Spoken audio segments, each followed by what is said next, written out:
یہ دو لفظوں کا مرکب ہے صلہ اور اسی طرح الرحم، صلۃ الرحم۔ عربی زبان میں کہا جاتا ہے وصل یصل وصلا، جس کا مطلب ہے جوڑنا، تعلق رکھنا، نیکی کرنا، رشتہ داروں کے ساتھ ہمیشگی کا سلوک کرنا۔ عربی زبان میں ایک لفظ بولا جاتا ہے الوصل والوصل۔ انسان کے 360 عضو اور جوڑ ہیں۔ رشتہ دار آپس میں ایک ایک اکائی جب آپس میں محبت، احترام اور عزت کے ساتھ کسی کو ملتے ہیں تو جس طرح جسم 360 جوڑوں کا ایک مرکب ہے، ایک خوبصورت معاشرہ بھی اس وقت ترتیب پاتا ہے جب تمام رشتہ دار محبت، عزت اور احترام کے ساتھ ایک دوسرے کے ساتھ اچھا سلوک اور برتاؤ کرتے ہیں۔ الوصلہ، دو چیزوں کو جوڑنے کے لیے جو چیز ہوتی ہے اس کو عربی زبان میں کہتے ہیں۔ آپ نے دیکھا ہوگا ایک سے دوسری جگہ آپ لائٹ لے کے جانا چاہتے ہیں تو آپ وصلہ استعمال کرتے ہیں۔ وہ رونق، وہ خوشی، وہ عزت، وہ خیر و برکت جو خاندان میں کسی انسان کو اللہ نے عطا کی ہے، اگر وہ اللہ ذو الجلال کا حکم سمجھتے ہوئے، اللہ کے رسول کی سنت سمجھتے ہوئے اس خیر و برکت کے کچھ حصے اپنے دیگر رشتہ داروں تک پہنچانا چاہے تو یہ رونقیں اور یہ خوشیاں ان تک بھی پہنچ سکتی ہیں، جس سے اس کا تو معیار اللہ کے ہاں بلند ہوگا ہی ہوگا، معاشرے کے اندر بھی رونقیں عام ہو جائیں گی۔ الرحم، عربی زبان میں رحم کی دو قسمیں ہیں، الرحم المحرم، الرحم الغیر محرم۔ رحم کے کچھ رشتے ایسے ہوتے ہیں جن کے ساتھ شادی کرنا جائز نہیں، والدہ، بہن، اسی طرح باپ، اسی طرح بھائی، اسی طرح خالہ، اسی طرح ماموں، وہ محرم رشتے جس سے عورت پردہ نہیں کرتی، ان کا اللہ ذو الجلال نے الگ حکم بتایا ہے۔ اور وہ رشتہ دار جن سے شادی ہو سکتی ہے ان کا حکم الگ سے بیان کیا ہے۔ رسول اللہ صلی اللہ علیہ وآلہ وسلم نے جس صلہ رحمی کا حکم دیا ہے اس کی تعریف یہ ہوگی الاحسان الی الاقارب بالقول والفعل، رشتہ داروں کے ساتھ احسان کا معاملہ کرنا، قولی اعتبار سے بھی اور عملی اعتبار سے بھی،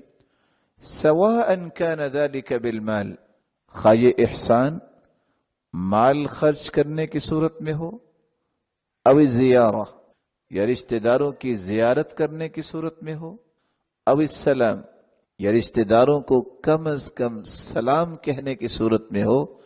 کیونکہ حدیث کے الفاظ ہیں بلو ارحامکم ولو بالسلام، اپنے رشتہ داری کو تازہ اور زندہ رکھا کرو، خواہ تم انہیں سلام ہی کہو۔ اور بعض علماء نے یہ لکھا ہے صلہ رحمی کا معنی یہ ہے الاحسان الی الاقربین، رشتہ داروں کے ساتھ احسان کرنا، من ذوی النسب والاصہار، وہ رشتہ دار وہ نسبتی ہوں، خونی رشتہ دار ہوں یا مصاہرت کے رشتہ دار ہوں جس کو سسرالی رشتہ دار کہتے ہیں، والتعطف علیہم، صرف احسان ہی نہیں بلکہ ان کے ساتھ عاطفیت اور محبت کے پہلوؤں کو غالب کرنا، والرفق بہم، اور ان کے ساتھ نرمی کا سلوک کرنا، والرعایت لاحوالہم، اور ان کے حال احوال کی رعایت کرنا، وکذالک ان بعدوا واساءوا، رشتہ دار آپ سے دور بھی جاتے ہیں، وہ برائی بھی کرتے ہیں، آپ کو نیکی کرنا، احسان کرنا، ان کے ساتھ نرمی کا برتاؤ کرنا اور ان کے ساتھ ان کے احوال کی رعایت کرتے ہوئے زندگی گزارنا، یہ آپ کے لیے شریعت کا حکم ہے۔ رسول اللہ صلی اللہ علیہ وآلہ وسلم نے جس صلہ رحمی کا حکم دیا ہے اس کا معنی یہ بھی ہے مشارکت القرابہ فی الخیرات، نیکی کے ہر کام میں اپنے رشتہ داروں کو شریک کرنا۔ اور امام نووی رحمت اللہ علیہ فرماتے ہیں ہر ایک کو جو اللہ ذو الجلال نے نعمت عطا کی ہے، وہ مال کی ہو، وہ منصب اور عہدے کی ہو، یا کوئی بھی ایسی نعمت، ان نعمتوں کی روشنی میں رشتہ داروں کو نفع دینا، ان کو فائدہ دینا، ان کے لیے خیر کے راستے کھولنا اور ان کی عزت کا خیال کرنا، ان کی خوشی کو اپنی خوشی سمجھنا اور ان کی غمی میں شریک ہونا، یہ صلہ رحمی کے وہ زاویے ہیں جس کا حکم شریعت نے دیا ہے۔ سفارینی بیان کرتے ہیں کہ صلہ رحمی کا مفہوم یہ بھی ہے جس کا حکم رسول اللہ صلی اللہ علیہ وسلم نے دیا ہے، موالاتہم و محبتہم اکثر من غیرہم، معاشرے کے عام لوگوں سے زیادہ ان سے محبت کی جائے، معاشرے کے عام لوگوں سے زیادہ ان کے ساتھ مودت کا اظہار کیا جائے۔ اور اس کی وجہ کیا ہے؟ ان کے ساتھ خونی تعلق بھی ہے جہاں اسلامی تعلق ہے۔ وَتَأْكِيدُ الْمُبَادَرَةِ إِلَى صُلْحِهِمْ عِنْدَ عَدَاوَتِهِمْ، اگر ان کے اندر کوئی ایسا نقاش، کوئی جھگڑا ہو جائے تو عام معاشرے سے بڑھ کے ان کی صلح کروانے میں سبقت کی جائے۔ وَالْاجْتِهَادِ فِي إِيصَالِهِمْ كِفَایَتَهُمْ بِطِیبِ نَفْس، اگر رشتہ داروں میں کوئی ضرورت مند ہے تو اس کی ضرورت کو پورا کرنے کے لیے بقیہ لوگوں سے سبقت حاصل کی جائے۔ وَالْإِسْرَاعُ إِلَى مُسَاعَدَتِهِمْ وَمُعَاوَنَتِهِمْ عِنْدَ حَاجَتِهِمْ،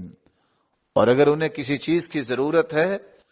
تو سب سے پہلے ان کی ضرورت کو پورا کرنے کی جگہ آپ ہونے چاہیے۔ رسول اللہ صلی اللہ علیہ وسلم نے جس صلہ رحمی کا حکم دیا ہے ان میں یہ پہلو بھی آتا ہے وَتَقْدِيمُهُمْ فِي إِجَابَةِ دَعَوَاتِهِمْ، آپ کو 2 سے 3 معاشرے کے افراد کی طرف سے دعوت آئی ہے،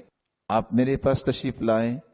ایک دعوت آپ کے اپنے قریبی رشتہ دار نے دی ہے تو اس کی دعوت کو بقیہ دعوتوں پہ مقدم کیا جائے۔ وَالتَّوَاضُعُ مَعَهُمْ فِي غِنَاهُ وَفَقْرِهِمْ، عام لوگوں کے ساتھ بھی تواضع اختیار کرنا اس بات کا شریعت نے حکم دیا ہے، لیکن ان سے بڑھ کے اپنے رشتہ داروں کے ساتھ تواضع اور عز و انکساری کو اختیار کیا جائے۔ وَنُصْحِهِمْ فِي كُلِّ شُؤُونِهِمْ وَالْبَدَاءَةُ بِهِمْ فِي الدَّعْوَةِ، عام لوگوں کو نصیحت کرنا،